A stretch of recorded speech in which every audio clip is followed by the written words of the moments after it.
All right, so hello everybody. In the first video, we showed how to find the midpoint of a line segment. So now here, game plan is, okay, well let's say if I have 2 points on the coordinate plane, this will be C prime and D prime, and these are our 2 points. I'm sorry, this should be a 3, 2. Okay, so that looks a little bad. And then here, what are the complex numbers that correspond to this point? Well, it'll be -5 minus 4i. And this 3, 2 will just be 3 plus 2i. So what we're going to do is we're going to see how to find it in the coordinate plane and how to find it in the complex plane. Okie dokie? So let's take a look. Where is my C prime? My C prime is -4. So it's -5, -4. That's my C prime. And here, my D prime will be 3, 2. 3, 2. And this is my D prime, all right? You could name these points whatever you want. And what do we want to do? We want to find the distance from here to here. What is this distance, right? In the last video, we found how to find the center point, right? The midpoint. But now, I'm interested in finding the distance from here to here, okay? So, in geometry, hopefully we learned this formula, right? This is a distance formula. So, how do we use this distance formula to calculate the distance between these 2 points? Well, back in a long time ago, you should have something like this. So remember, if this is my first point, this is my second point, my x sub 1 is -4, so this is my x sub 1, this is my y sub 1, this is my x sub 2, and this is my y sub 2, okay? And here are the points. So what are we gonna do? We're just gonna take these points and put them into this formula, okay? So let's see. Here, D, the distance between C prime and D prime is equal to the square root of, well, let's see, x sub 2 minus x sub 1. So x sub 2 minus x sub 1. So it's x sub 2 minus x sub 1.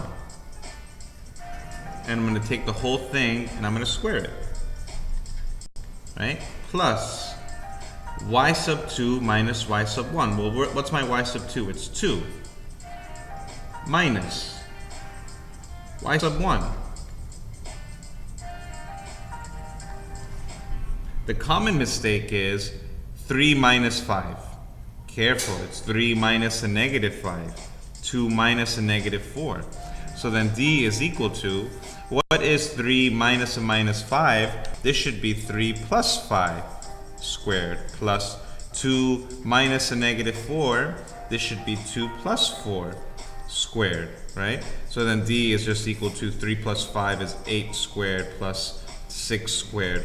So D is equal to the square root of 64 plus 36, which is equal to the square root of 100, which is equal to 10, right? So the distance from C prime to D prime is 10. Oh, sorry, it's 10. That's the distance from here to here, and we just calculated it. And now here, how do we do it in the complex plane? That's the question, right?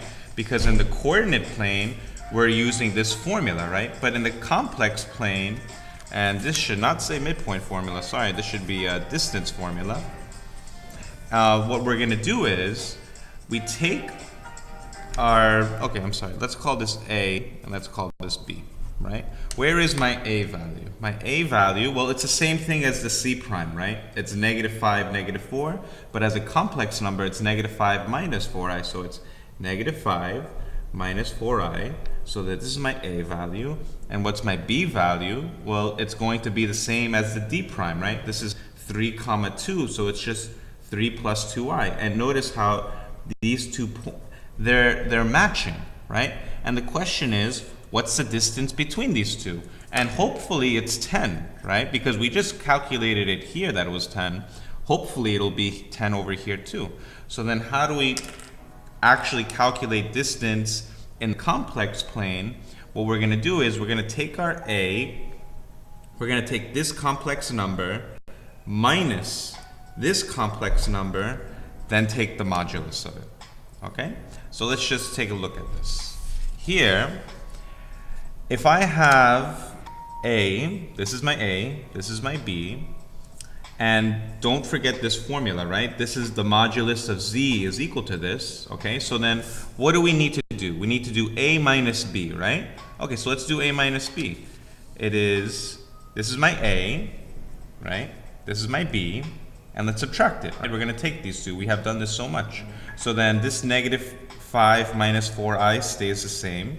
Then what do you do with the negative? You just distribute it, and now I have negative 3 minus 2i, and then when I combine like terms, negative 5 minus 3 is negative 8, negative 4i minus 2i is negative 6i. And if you're thinking, oh, Mr. G, look, absolute value, right? This is absolute value. This just becomes, like 8 plus 6i.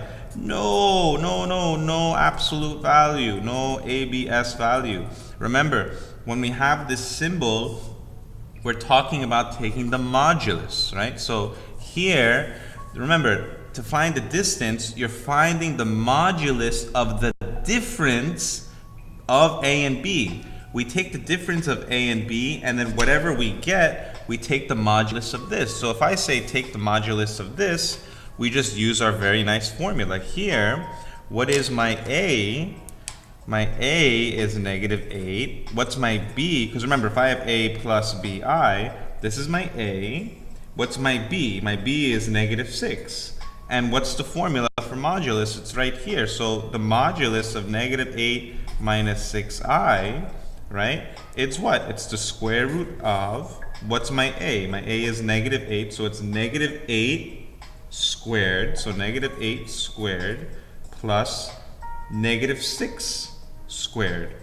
And if you think about it, wow, isn't it looking very similar to this? And it is, because negative 8 squared is 64, and negative 6 squared is 36, and this equals to the square root of 100, which equals to 10. And you see how these two 10s match, and they're the same from the coordinate plane to the complex plane. Okay, Mr. G showing you some magic today. All right, very nice, very nice. What I want you to do is try and summarize this up in your own words, and then go through the lesson in lesson 11, okay? Here it's saying find the midpoint. Show how these two are connected. Find the length of AB. Okay, you can do this. Try and go through the pages by yourself. I'll see you.